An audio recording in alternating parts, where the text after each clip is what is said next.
aywa, puntahan ko naman yung kung meron na yung ano ko, cheque.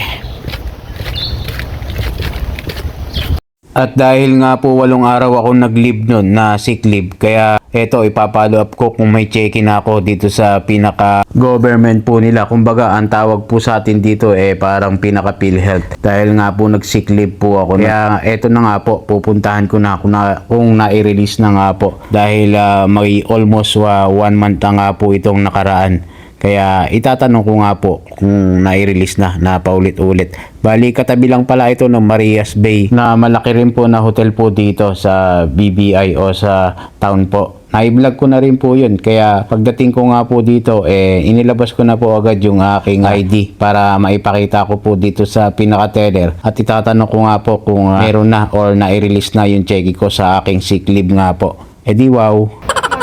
Not yet ready? Okay, thank you. Yun lang, buta. Ala tayong magagawa kundi maghintay. Ganun talagang buhay parang life. Minsan, sometimes. Di wow. So, ayun, ala pa. Balik pa ulit tayo. Kasi 1 buwan na rin nakaraan ala pa So, yun lang. Always remember, God is good all the time. Love you all mga YouTube. Alright.